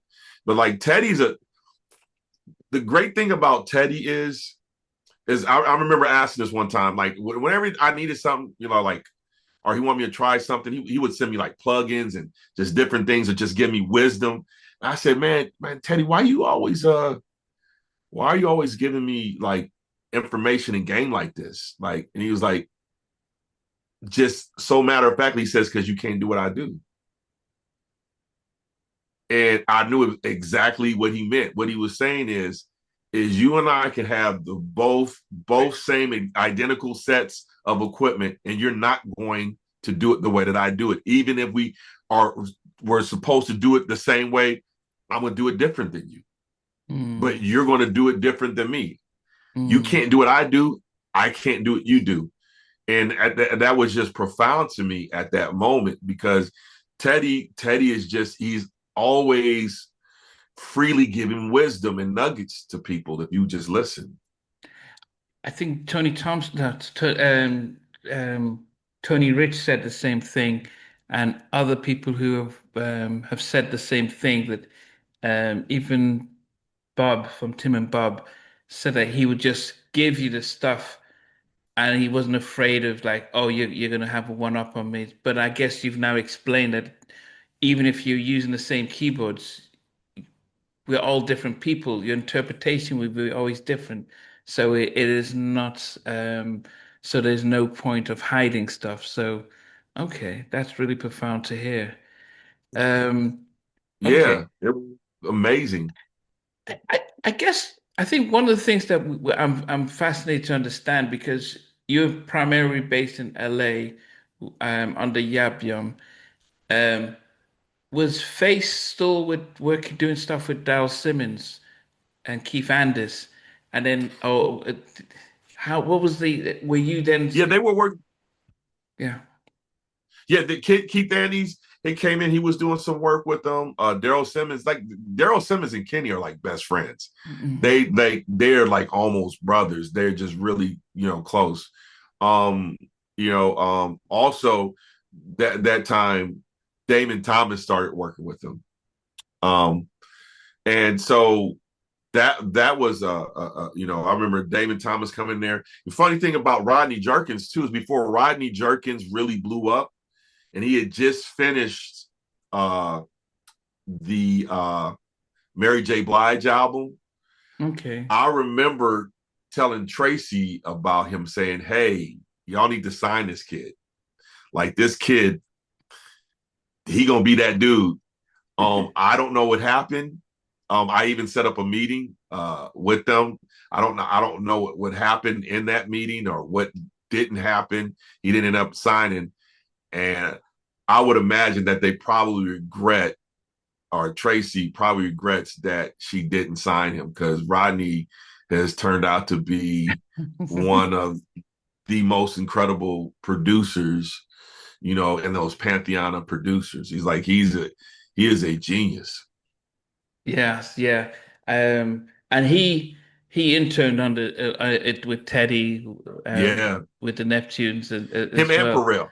Yes, Yeah, yeah, yeah. him and Pharrell. Yep. So you've been out in LA, I guess, living close to home and stuff. How did your parents react to the fact that you're working with the guy from The Deal and the guy who did Rosa Red and all that? So again, I grew up in a Christian home. We weren't allowed to listen to Christian music. I Oh, did, but we weren't allowed to. So they didn't know who Babyface was until later on. But once they did it, then they knew that, oh, this is the guy that he said he was going to be working with. And my dad was with me at a lot of those sessions. My dad was my best friend when he was alive. He would hang out, and so he would come hang out with me at the studios and stuff. So he was real proud of me. wow. But at the time, he didn't know who uh, Babyface was. What about your brother, your older brother, who sort of mentored you? Oh, he was there a part of it as well, and he was proud of me as well, uh, from that achievement. Was he ever trying to get into music as well? Yeah, he was, but being 10 years older, and kind of being the older brother and the younger brother's shadows, kind of, I don't know if that was a hard thing for him or not, but he just never followed through with that.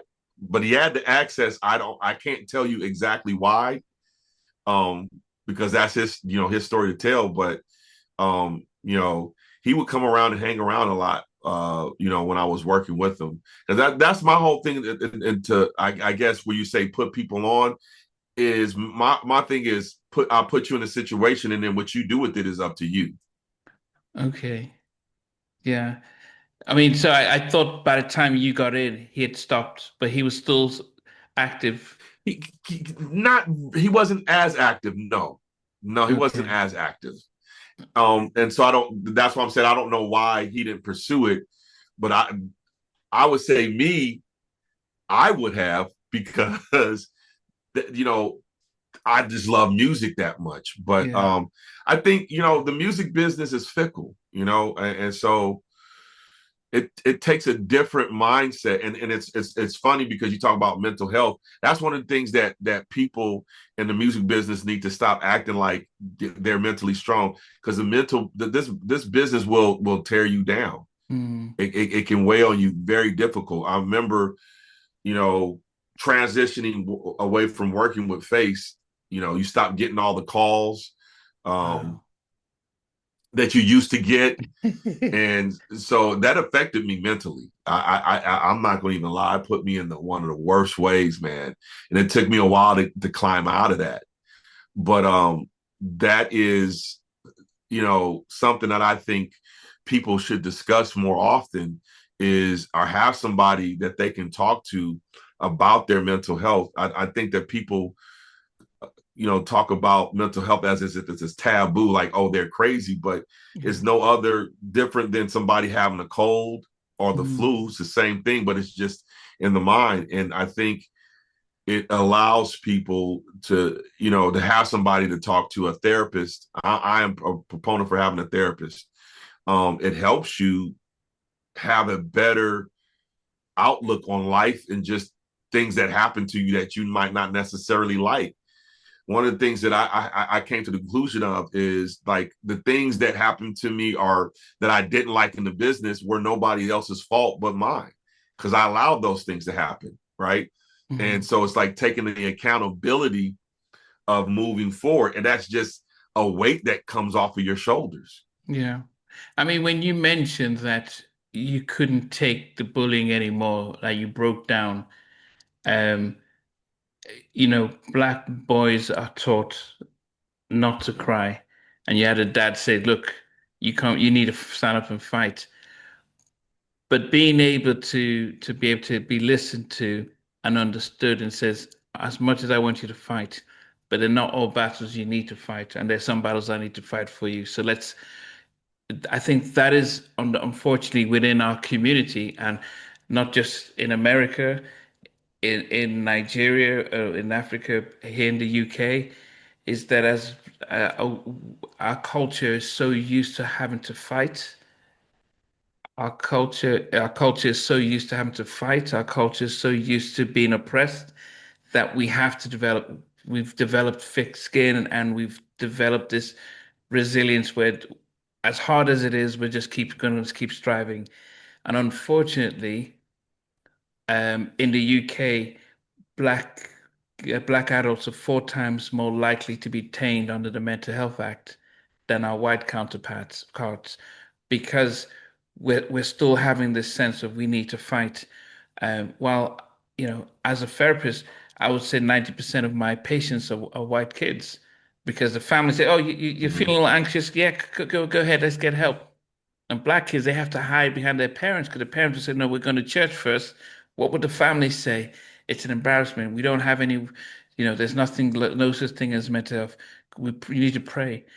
And so that stigma, but the fact that you said back when you're a teenager, you were able to break down and your parents said, okay, we can't, we have to listen to you. That to me was stuff that stood out. Um, Yeah, and yeah, and that's the sorry to interrupt you there. That's the thing that it is that my parents were the ones that taught me. So now that I have 2 daughters and a son, one of the things I'm teaching my son is, when you're frustrated, well, why are you frustrated? And I don't just allow him to give me a one answer word. I have him work through it so that we can get to the source of it. mm, And the real source of most, if everybody's going to be honest, is a sense of loss of control, right? mm, mm, That's where most of our angst comes from. But when you realize the only thing that you have control over is you, mm, that takes the load off. I don't have to, like, all I got to do, I don't have to worry about what I don't have control over. All I have control over me and how yeah. I react. Mm. And that's, my son being 12, that's the thing that I'm trying to teach him now, so that nobody has control over him. Because if you can't control your emotions, then other people can control you. Yeah. And so that those are some of the things that I'm learning. And I wish that more people within the music business would get therapists. It seems like a lot of people are now, and they shouldn't feel that that's a sense of weakness. To me, that's a sense of strength, because you're admitting to a fault of yours and then working through it to become a better person. Yeah. And that's the problem within the church is the church says pray about something, but don't ever deal with it. Like God is going to take that from you. No, the struggles, the truth and honesty of it is the struggles that we go through in life are meant to make you a better person. Mm. And if you don't learn that lesson, you're going to keep repeating that lesson until you become a better person. Yeah. That's it. Yeah. It's as simple as that. Yeah. No, it's definitely.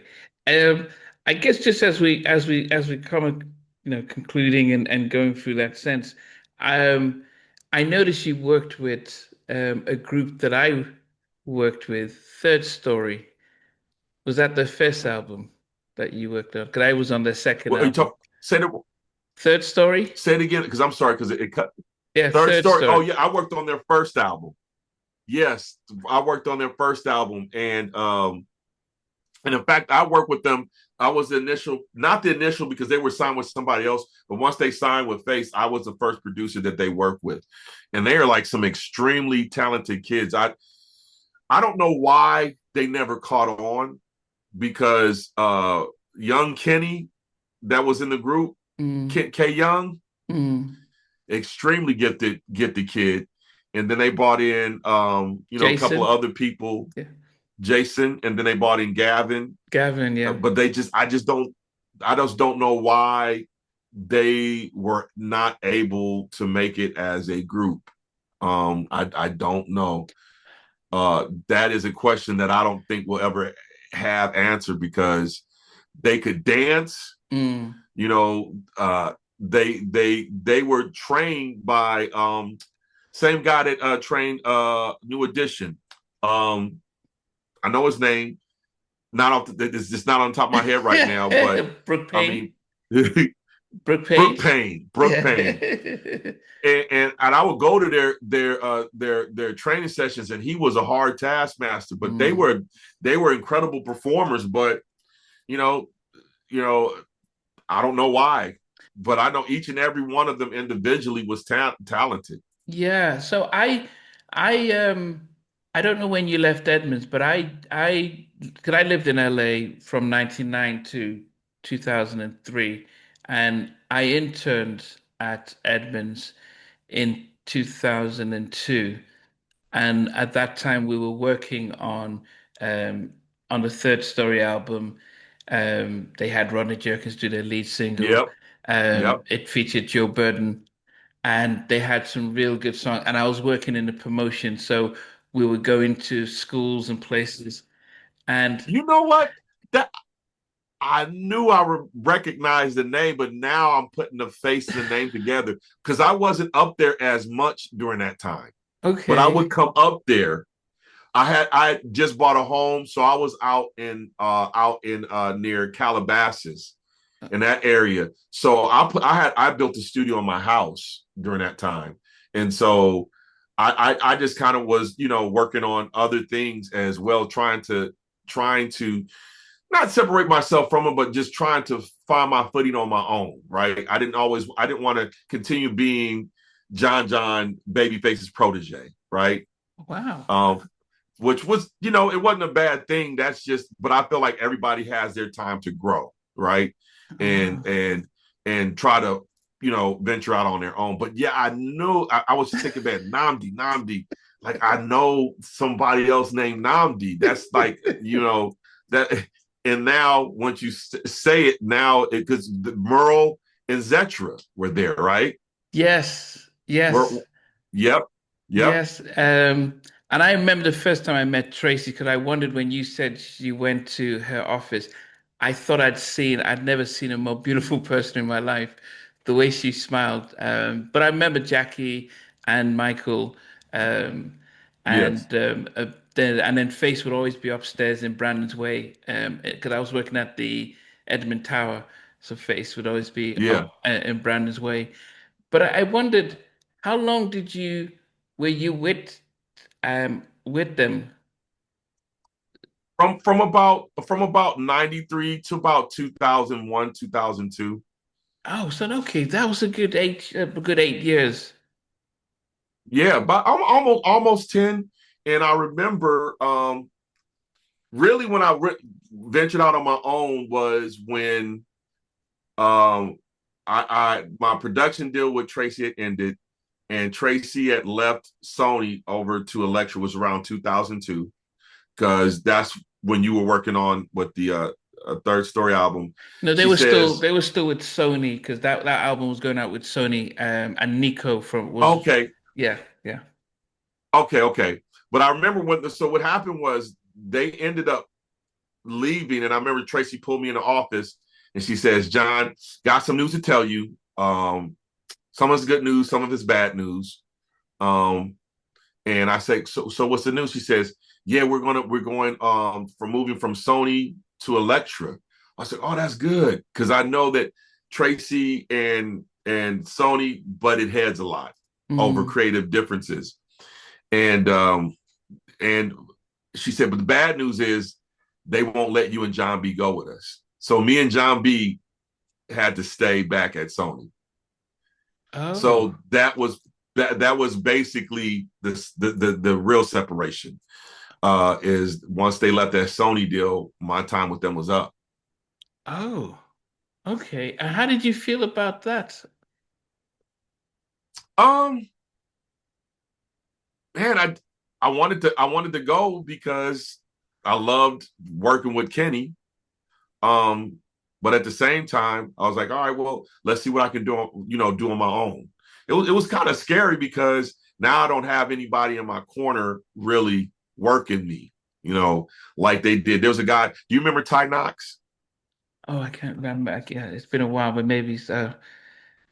Yeah, Ty Knox was where me and Ty, a guy by the name of Ty Knox, were getting a lot of placements. Mm. And I was, working with this guy by the name of Joey Elias after that as well. And we were getting placements. But after I left with stopped working with Tracy, it was a lot harder to get the work because I didn't have that big machine behind me. So you had to get out and work a little bit harder. Wow, but didn't Kenny because he couldn't call you up. Let's work on this and let's do that. So he was working with Damon at the time. And that was the weird thing too, is because for me at least, not being able, I don't know why it was always a separation place between me and Damon instead of us all working together. In fact, I was talking to Damon about that the other night. Just we were talking about that. That was just, there are certain things that that are kind of like, as a grown man now, that just seem a little bit weird.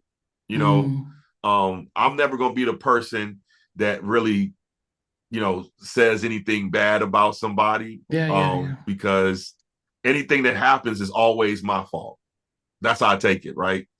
I take a full responsibility. But I would just say that was weird that we were talking about that, how weird we never worked together Oh, when oh, we were working with the same guy, right? yeah. But why would you take full responsibility of that? Of that, because I don't know what their reasons were. And so I just take it as it's one of those things of, hey, it just wasn't meant to be. And so I control I control what I can control, and what Yeah, I can't control, I don't worry about. yeah. But Now because yeah. Okay. back then I was like kind of like trying to figure, well, what's wrong with me? Ah, Like okay. I'm Back then. nice. Yeah, Like yeah. back then I was like, I'm nice. Like, why are we not working together? Like what's up? So but now it's like kind of like everything works out the way it's supposed to work out.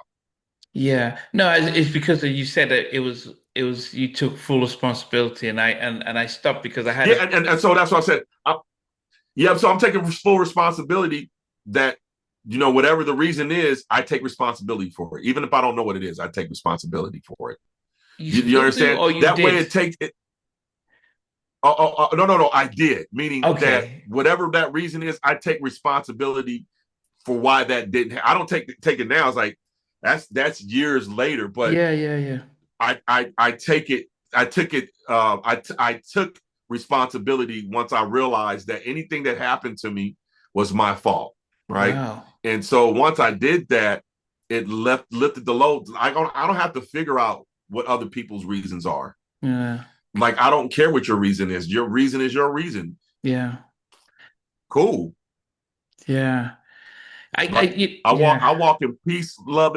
I walk in peace, love, and light, brother. I don't have time to be holding bad energy towards people. But It does. there was no fallout between you Go and ahead. I'm Kenny. sorry. There was no fallout between you and No, no, Kenny. no. There was no. There's no fallout. No fallout at all. It wasn't like it wasn't anything like that. It was just that certain things that you expect that you want to happen don't happen. But that's having an expectant attitude. And like I said, when you're younger, you have those types of things. But when you get older, you realize, again, like I like to say, is things happen as they're supposed to happen, right? Mm. And the truth of the matter is my course working with them had come to an end, and it was time to do other things. And so like now I'm still working with music. I'm working with my daughter, and my son, who are extremely talented.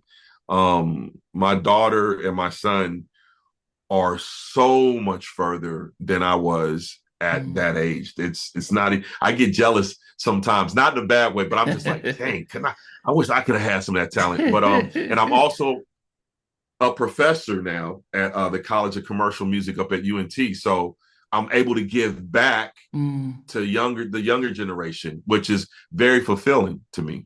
yeah. It's I guess Darryl Simmons said that when Kenny was doing Wait to Exhale, he said, "Okay, I'm going to do this alone because I want I've done stuff with LA, I've done stuff with you, but I want to be able to say that I'm doing this." And Darryl said it was hard because like, wow, because he was so used to working alongside Kenny. And I do wonder if there is a part of Kenny that he constantly wants to try and reinvent himself and then it's maybe new sounds and new things around. But there aren't, it's not easy to have those honest conversations. So it's like, well, I'm just going to be doing more here. I'm going to do more there. And it wouldn't be you, but it'd just be how he wants to keep ahead of what Timberland and Jimmy and Terry are doing, or what the Neptunes were doing, and stuff like that. I would say that you probably hit the nail on the head. Like I don't think it's ever anything personal towards anybody. I just think that you know, like, you know, testing your limits as a producer.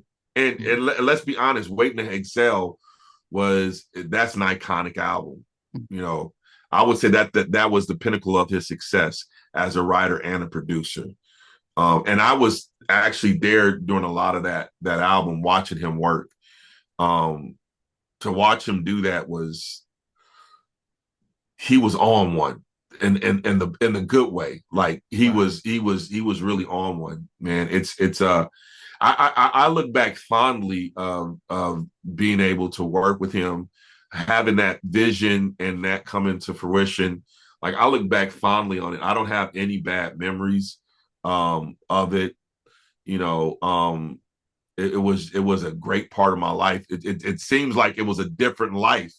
That's it just seems so different now than what my life is now. As far as the adventures and all of that other stuff. Yeah. I feel like there's so much other stuff that we, didn't talk about, but and I would love to get in, at some point in time with you and talk about some of the other stuff that we didn't get a chance to go over. But this was a man. I really like what you're doing. I watched, been watching your shows, and when Danny Sutton said, "Man, you should reach out to Nnamdi," I said, "I don't know Nnamdi." And he connected us. I really appreciate him doing that, man.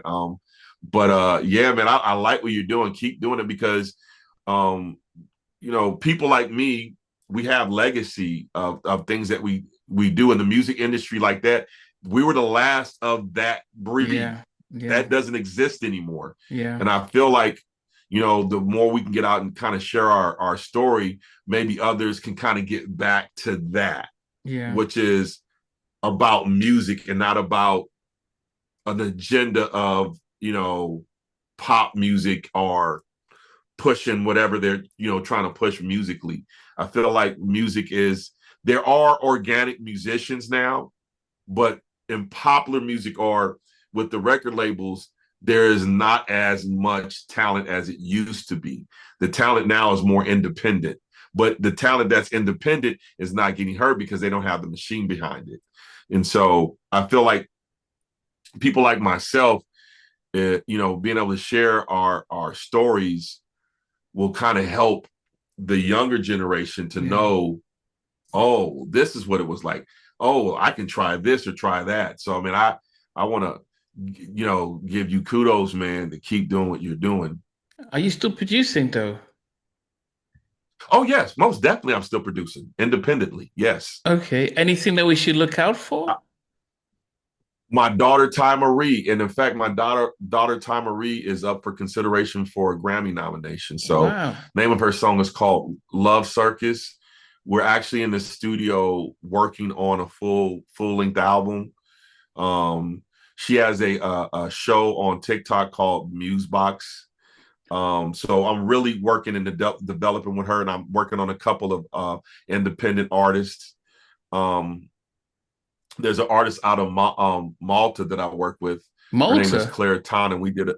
Yeah, Malta. Yes, we did a three song EP called "Held," which was real fun because it was a throwback of '80s music. Wow. Um, Working with this kid out of North Carolina called JT or Jay Terrell, and so I'm working with him. So there's a few projects that I'm working on now, and I actually love working on independent acts because there's nobody telling you have to do it this way. Yeah. It's kind of like we can be creative and kind of do whatever we want to do.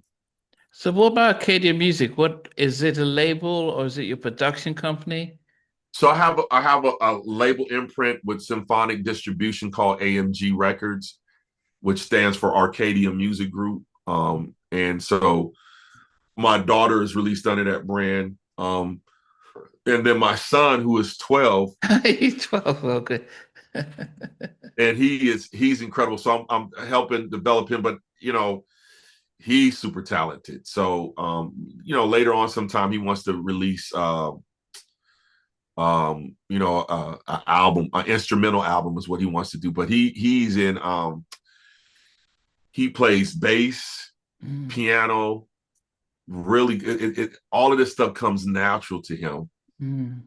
I thought I was good until I met him. Hey, the son should exceed the father. It's the natural order of it.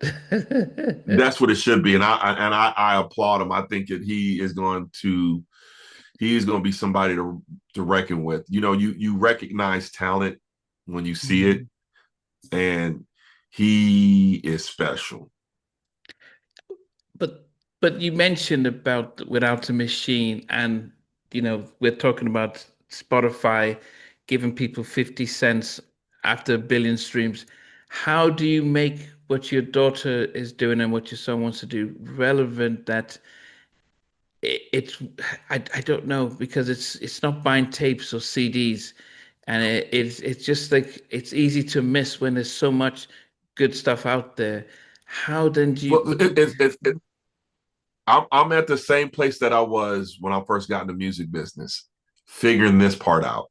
Right, I know it's going to be done. It's just the part of figuring out how to do it. And it really, in essence, to me, is getting back to the way things used to be: radio and sales. Um, that's where it is.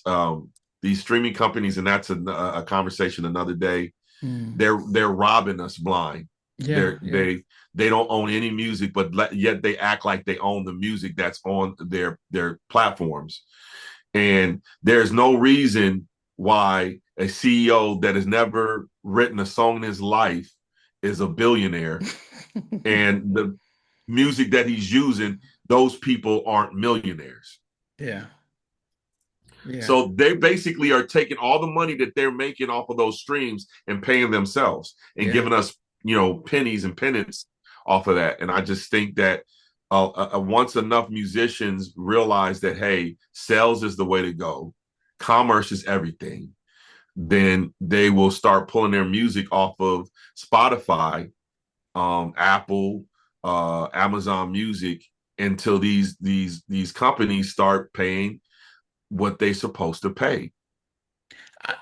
One of the things I probably might just wonder and suggest is that YouTube and doing visuals and building on YouTube, one probably pays more, but I guess it Yes. also develops. It's because YouTube has now become the number one source for visual content, and I do wonder if musicians should invest more of their energy on YouTube and building up a following from there, because you get more on your streams through your videos, and you generally build a community of people who want to see exclusive visual footage, and then they can always stream the music on YouTube Music if need be. But I think just understanding that, but everyone's so quick to push it out on Spotify, and it just gets thrown in this black hole Yeah. and is lost. And I do wonder if it was about being disciplined, say no streaming services, was just investing in our visuals on YouTube and build a community of people who would just um yeah, grow to watch out behind the scenes, the making of the song, and the back behind the scenes of the video shoot, and all that starts to build up from there.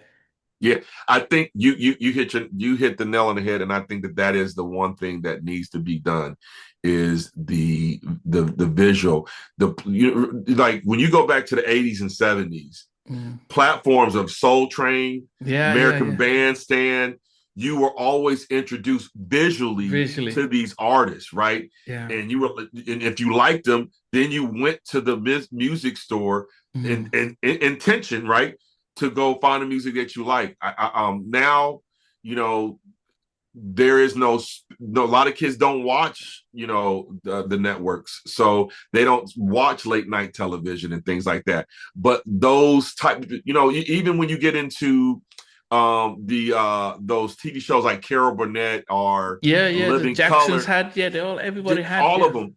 So I think that kind of YouTube allows that platform to exist again. And I think that you're right that people need to get back into visuals and create that connection, Yeah. where it creates an emotional connection all through all of your senses, right? Yeah. Sight, sound, Mm. feeling, right? And Yeah. that's how I think you fall in love with artists. Nobody's really in love with artists anymore. No. And a lot more, a lot more of these artists are starting to leave our dimension. Like D'Angelo just passed away. The one of the guys from Kiss just passed away. We lost um what's his name? Alice, not Alice. Ozzy Osbourne just passed not too long Yeah. ago. Yeah. So there are a lot of artists that were leaving the scene, and we need to start seeing a lot more of these artists exist. I lost you again. Let me I can tap hear it. you, but your screen is frozen, but I can hear you. I'm not sure if yeah, you froze your screen just got frozen. Hold on. Oh, is that me? Yeah, yeah. So yeah, it'll just be great just to get your top 10 sort of favorite producers that as a producer yourself that you look up to. Well, like I said, there's Quincy Jones, Okay. Narada Michael Walden, Okay. um, Babyface, Yeah. Prince, Wow. Jimmy Jam and Terry Lewis, Okay. Teddy Riley. Yeah. That's five, and then we're going to the next generation. Pharrell, like I think Pharrell is underrated. I think he's an incredible producer. Rodney Jerkins, Yeah. Tim and Bob, Yeah. um, John B, and I'd have to say Swiss Beats. Okay. I'm surprised that you mentioned John B. Um, and not because I don't think he's talented, and I've met John and I've interviewed him twice, and I know you guys have worked, but why did you mention John? Because John B is another underrated music producer. Like most of the songs on his album, he's producing. He's Hmm. an artist that produces himself, and he was before Justin Timberlake, Justin Bieber. I mean, he was the new dude Hmm. on the scene right after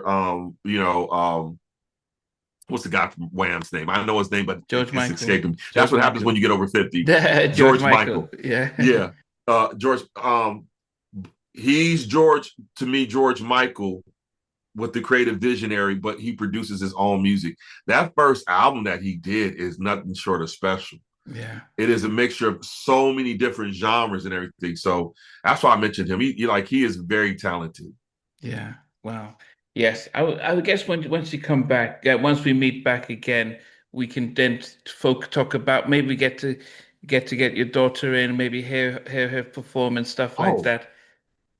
most definitely. Let's definitely do that. I definitely want to introduce my daughter to the world, man. A lot of more. She is beautiful, talented, just a sweetheart, Yeah. Yeah. So we'll man. we'll, we'll I'm yeah, sorry. no, I was going to say we're going to arrange it and then get a chance that and to be able to get her on to perform and talk about the music group and what we should expect from your kids as well. Yeah, man. Thank you so much, Nnamdi, for taking the time because I know it's late over there, man. So Oh, it is a thank little you for bit. taking the time to meet with me and listen and talk music. I love it. Yeah, no, I appreciate this, and but I know that a halftime chat can sometimes average 3 hours, so I don't want anyone ahead of time because I don't want anyone to be scared. But Yeah, we did do about two plus hours, so I appreciate you took the yeah. time, and yeah, well, I will coordinate with you and see what your schedule's like, and we'll pick another date when we can do this again. All right. Okay. All right, man. Well, peace and love to you, my brother, and thanks so much again for taking the time out. And I hope everyone that's listening to this is blessed and again, thank you, man. I'm honored. Not a problem. All right. Thanks, Ned.